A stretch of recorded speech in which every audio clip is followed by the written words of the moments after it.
D-Lo 404 Boxing. Shout out to the LDBC.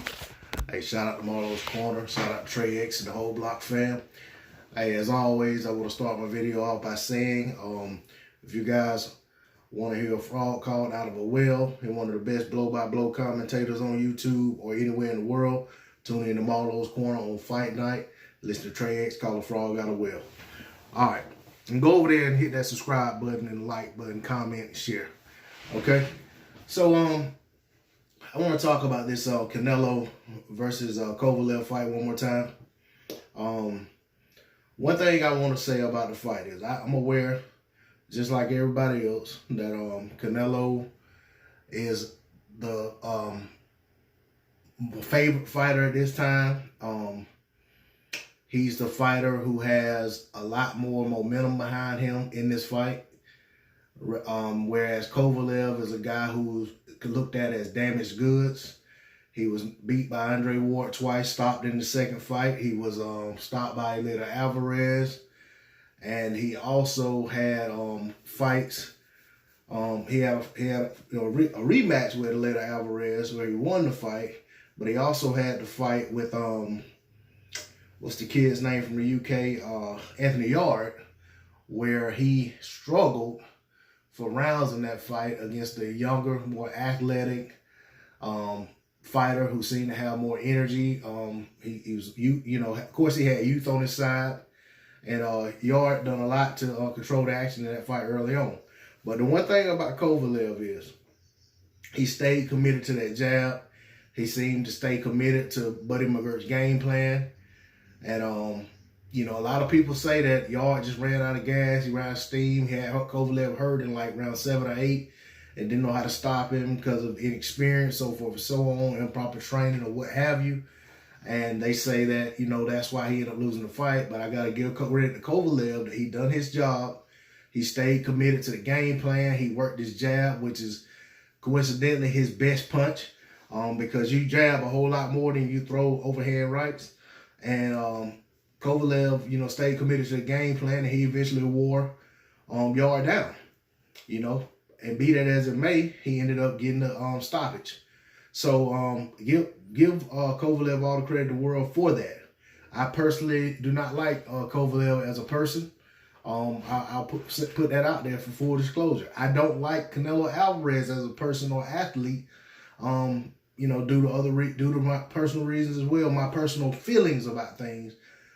With the whole Clenbuterol deal, and I also feel like the way he jumps around, avoiding certain fights. I feel like Canelo's trying to cheat history. And I think that's the way guys like Juan Manuel Marquez and Julio Cesar Chavez see him as well. But that said, I can't take anything away from his accomplishments in the ring. He gets the job done. He's a good fighter. And so is Kovalev.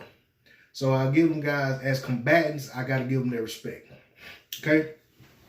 That said, in this fight, Canelo is the guy coming up in weight. He's pretty much a career 154-pounder who over the last several years has moved up to 160.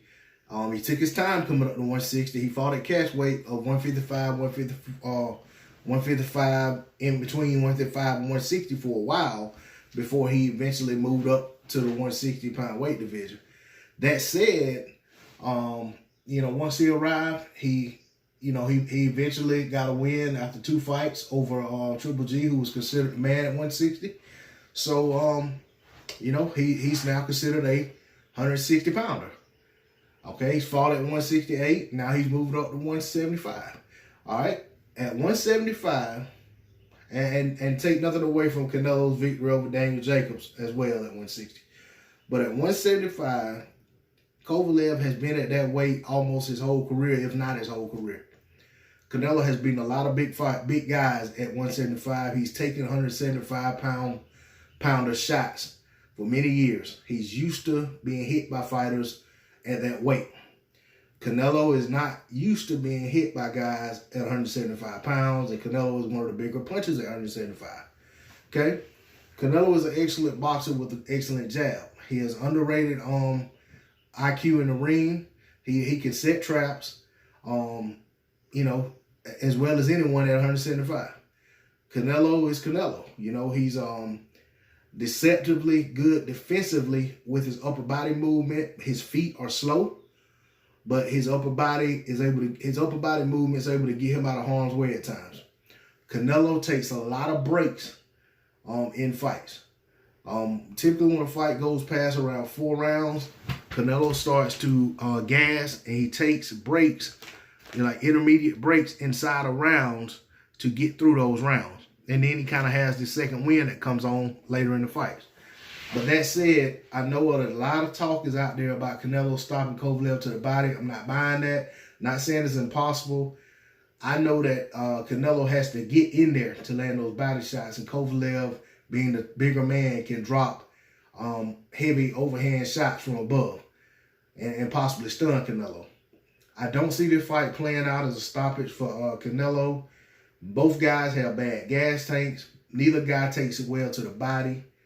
Both guys both guys have a lot of experience on their side, but I can't see myself. I just don't see Canelo stopping Kovalev. If the fight plays out that way, then hey, that's what a lot of people are picking. I just personally don't see it that way. As for my pick on the fight, it's only Wednesday. We're quite a few days out from the fight, but I'm gonna go ahead and go out on a limb and make my prediction right now. I think Kovalev is gonna hurt Canelo, and he's gonna get him in trouble. They're gonna, and eventually, despite the resistance from the ref and everyone else who want to stop the fight, I think Kovalev is going to eventually start landing enough hard shots on him and stop him. And I'm making that prediction because, to be honest, I think that's the only way Kovalev can win. I think Kovalev has to stop Canelo to get a decision. I don't think the judges are going to let Canelo have a loss via decision, unless he's just getting pummeled round after round after round.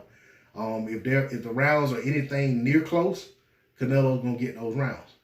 So, with me thinking and want to go with Kovalev as the winner, I have to pick him by stoppage, because there's no other way that he can win that fight, in my opinion. I don't think Canelo is gonna lose on the scorecards to anybody anytime soon, unless he's utterly dominated.